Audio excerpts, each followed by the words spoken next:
muito bem-vindos a mais um programa de estudos bíblicos aqui na Rede Super. Como você já sabe, eu sou a pastora Ana e falo aqui da Lagoinha de Braga, em Portugal.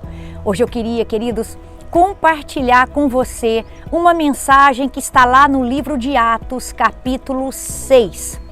Nós vamos encontrar ali um homem de Deus. O seu nome? Estevão, um homem cheio do Espírito Santo, cheio de sabedoria, cheio de fé, um homem que realizava grandes maravilhas pelo poder de Deus.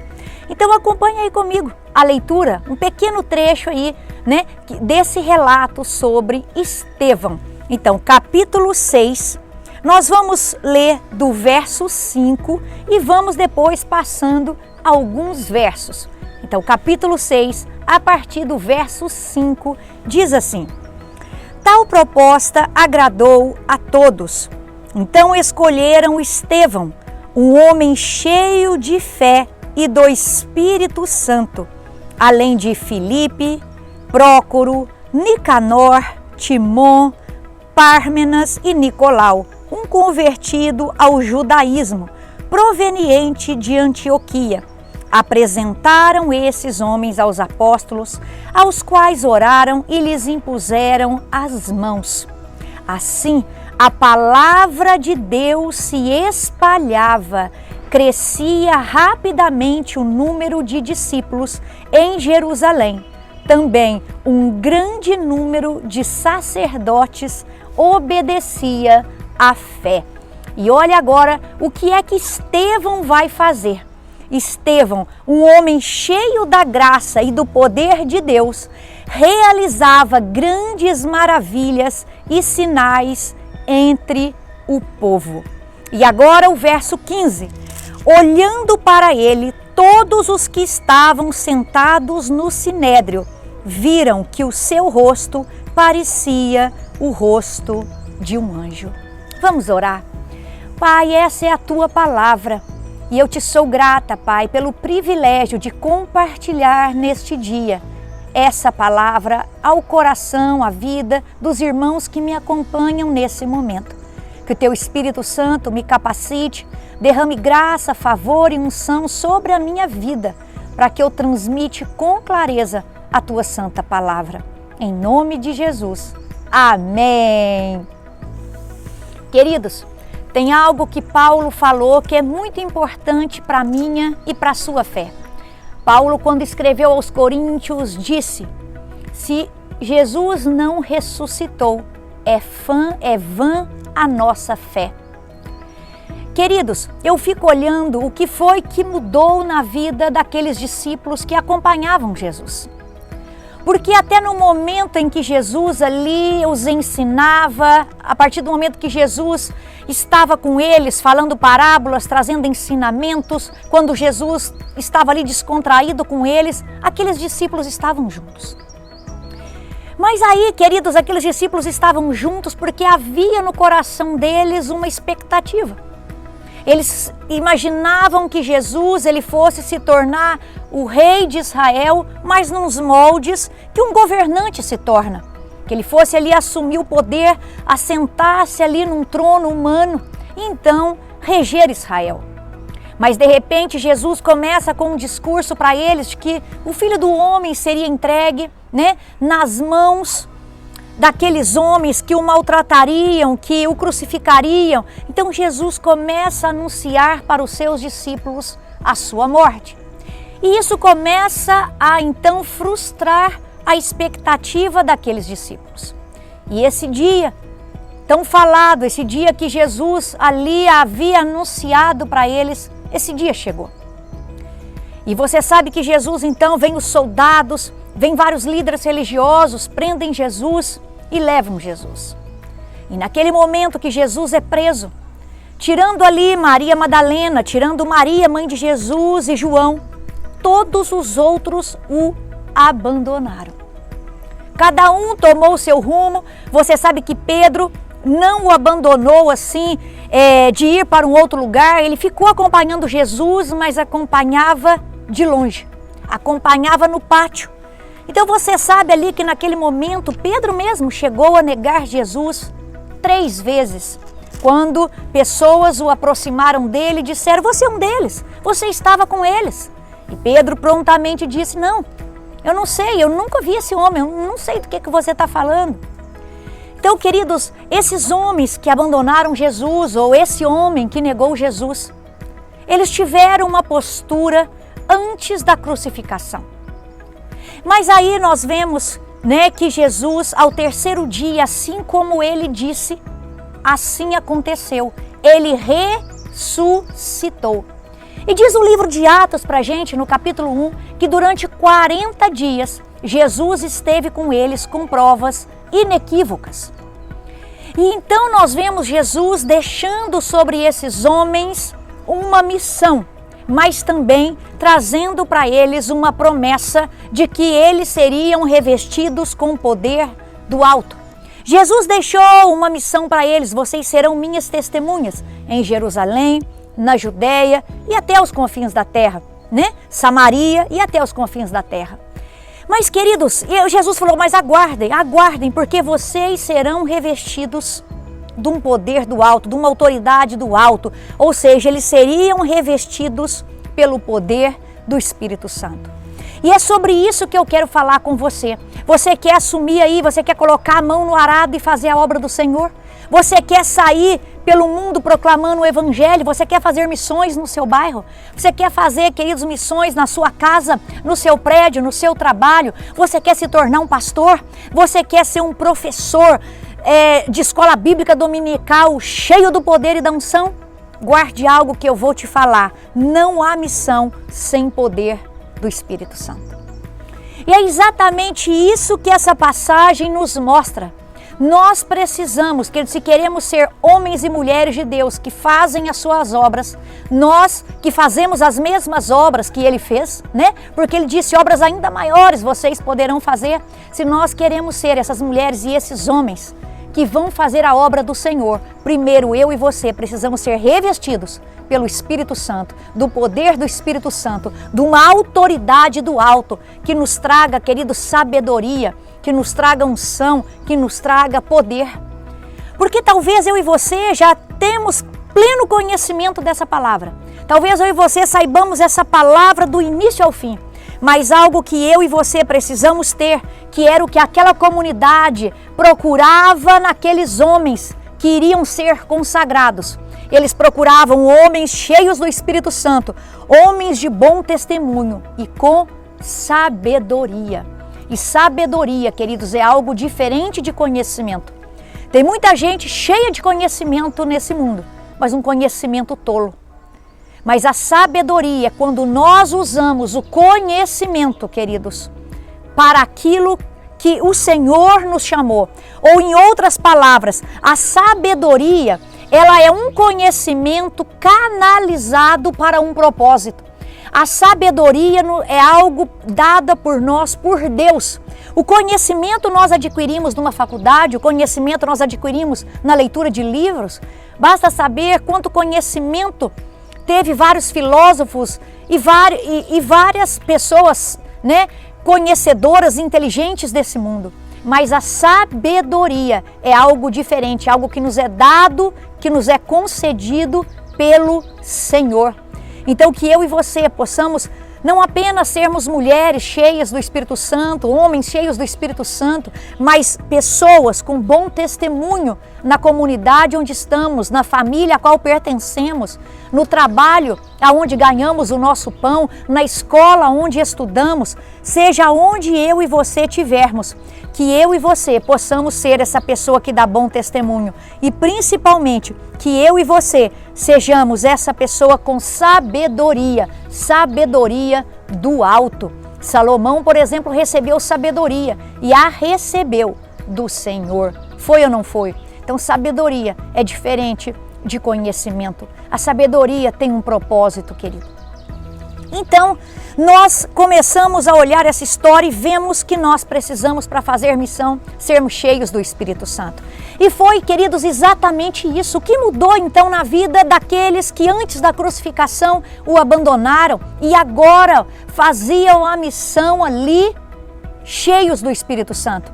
Queridos, um fato, Jesus ressuscitou. E porque Jesus ressuscitou, não é vã a nossa fé. Eles viram que tudo aquilo que Jesus falou se cumpriu. Eles viram que Jesus foi crucificado, mas no terceiro dia ressuscitou. Eles viram Jesus ressurreto na frente deles, comendo com eles, os ensinando, mesmo depois de ter sido crucificado, morto e sepultado. Agora Jesus estava ali novamente ressurreto.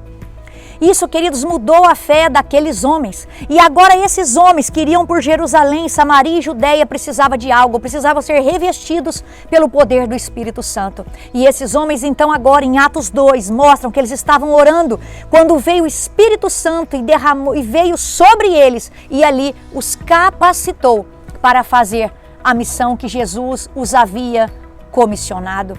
Eu e você, para fazermos missão, para fazermos a obra do Senhor, nós não fazemos na força do nosso braço, mas nós fazemos no poder do Espírito Santo. Nós vemos aqui que quando Lucas começa o Atos dos Apóstolos, quando ele vai escrever a Teófilo, é tão interessante, porque olha só o que ele escreve. Em meu livro anterior, Teófilo, escrevi a respeito de tudo o que Jesus começou a fazer e ensinar até o dia que foi elevado aos céus. Queridos, então nós vemos que quem foi que começou a igreja? Quem foi que começou a missão? Jesus começou a fazer e a ensinar. Jesus, ele é o autor. Jesus, ele é o responsável por toda a ação. É Jesus quem começou a fazer. É Jesus quem começou a ensinar. Foi Jesus quem começou. E agora aqui nos Atos dos Apóstolos nós vemos uma continuação. Agora o Espírito Santo vem continuando a missão através da vida dos apóstolos e através da minha e da sua vida. Ou seja, Jesus não apenas começou, não apenas foi o responsável por esse início, como Jesus também começou a ensinar. Mas Jesus, além de tudo isso, queridos, por mais que o Atos dos Apóstolos seja os atos do Espírito Santo através de cada pessoa, e nós escrevemos esse livro até os dias de hoje, a pessoa central nesse livro é Jesus Cristo. Atos é um livro cristocêntrico, porque Jesus é quem é anunciado aqui. A mensagem da igreja é Jesus. A boa nova é: nós temos um Salvador que morreu em nosso lugar, mas no terceiro dia ressuscitou. Foi essa mensagem de esperança que esses homens pregaram. É essa mensagem de esperança que eu e você pregamos, de esperança, de salvação, de poder, de transformação, de cura, porque o Evangelho é poder de Deus para a salvação do gentio, primeiro do judeu, mas também do gentio. Somente o Evangelho é poder para transformar a vida de alguém. Então aqui, queridos, por mais que existiram esses apóstolos aqui, por mais que existiram esses discípulos, por mais que exista a gente hoje, a nossa mensagem, a centralidade da nossa mensagem é Jesus Cristo.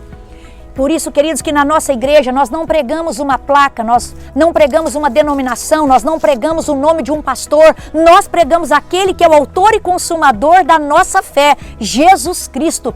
Nós somos homens e mulheres aqui cheios do Espírito Santo, capacitados para exercer a obra que Deus nos confiou, pelo poder do Espírito Santo. E a mensagem que nós anunciamos não é outra senão uma mensagem centralizada em Cristo Jesus. Então nós chegamos aqui, queridos, no capítulo 6, nós vemos que os discípulos, eles ali, queridos, começam a pregar o Evangelho, mas até esse momento eles ainda estavam em Jerusalém.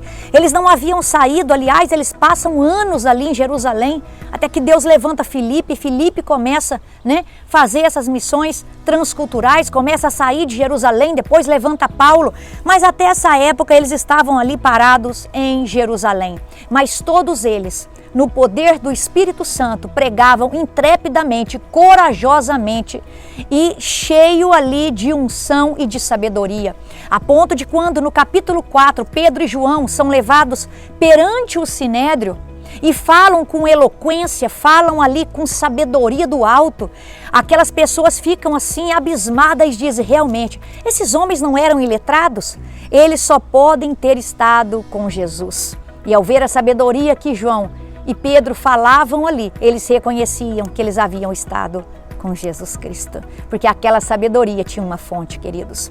Por isso que a sabedoria é diferente do conhecimento. Mas nós chegamos aqui, então, no capítulo 6, quando você viu, Estevão, ele começa a exercer o seu ministério, no poder do Espírito Santo. Ele fazia milagres e prodígios, diz aqui o verso 8, um homem cheio da graça e do poder de Deus, e realizava grandes maravilhas e sinais entre o povo. Então, depois de nós vermos o que é que um homem, uma mulher de Deus precisa, ou de definirmos quais são as marcas de um homem e de uma mulher de Deus, quais sejam o bom testemunho, sabedoria, precisamos ser mulheres e homens de oração, nós precisamos, queridos, ser ali cheios do Espírito Santo. Nós agora vamos ver então quem era esse Estevão. Como eu disse, a igreja estava em Jerusalém, então esse homem também se encontrava em Jerusalém. E queridos, nós vemos aqui nessa parte que as pessoas começavam a ver a eloquência dele, a sabedoria dele. E diz o verso 10 que aquelas pessoas ao escutarem, não podiam resistir à sabedoria dele e ao poder do Espírito Santo. Olha o verso 10. Mas não podiam resistir à sabedoria e ao Espírito com que ele falava. Queridos, muitas vezes você é colocado numa situação para dar razão da sua fé ou para explicar as Escrituras e de repente você fala, olha como foi que eu consegui explicar aquilo. Isso é poder do alto, isso é capacitação do alto sobre você, te ajudando a dar razão da sua fé e explicar com o coração queimando, porque você está cheio do Espírito Santo, a palavra da salvação, o Evangelho de Jesus Cristo, as santas Escrituras sagradas. É por isso que às vezes a gente explica e nem sabe de onde veio aquela unção naquele momento. É porque o Espírito Santo está dirigindo as nossas vidas. E mais interessante é que o povo, queridos, por mais que ele pregasse, por mais que eles não conseguissem resistir ali na discussão com Estevão, eles olham e não acreditam.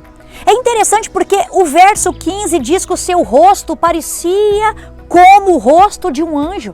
As pessoas o viam com aquele rosto que parecia um rosto de anjo. E mesmo assim, mesmo com sabedoria, mesmo cheio do Espírito Santo, mesmo com o rosto brilhando, as pessoas não acreditavam. Queridos, como são pessoas do coração duro. Assim como teve já um personagem na Bíblia, você vai lembrar que o seu rosto resplandeceu, o seu rosto brilhava quando Deus lhe entregou a lei. De quem eu estou falando? De Moisés.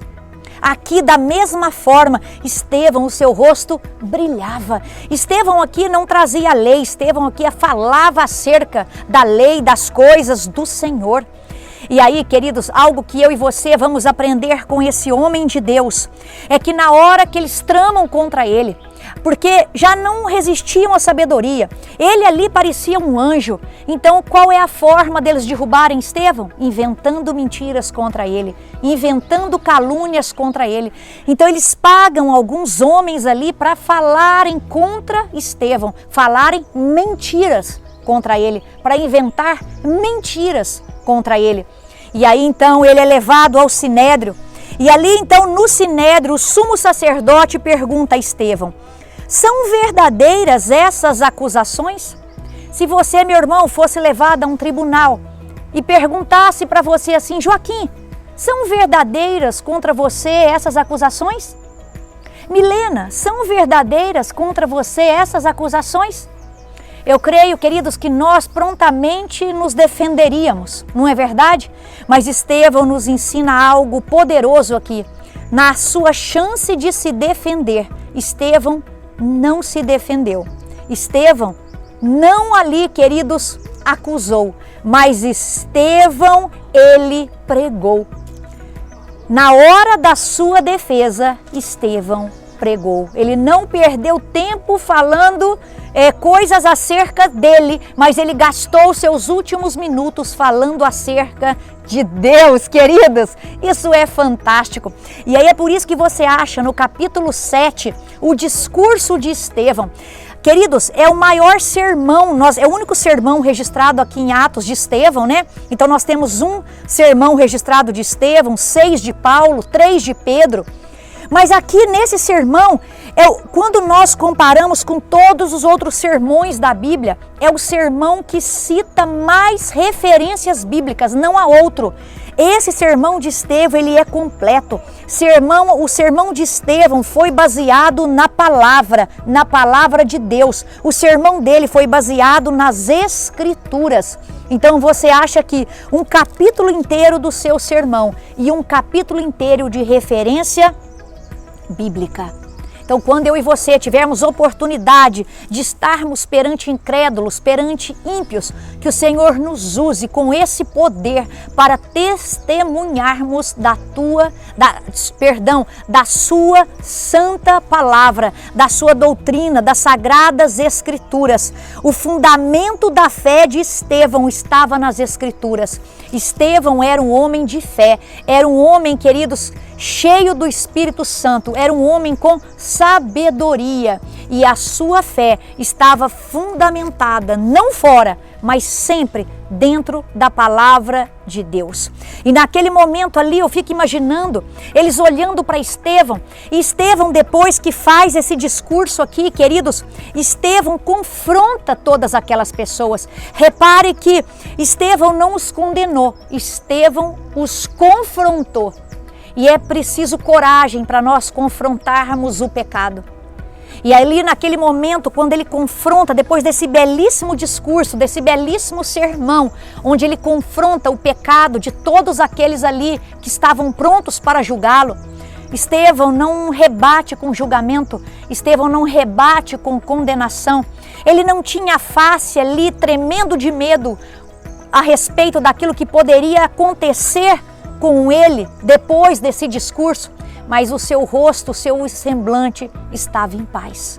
Ele tinha um rosto como um rosto de anjo.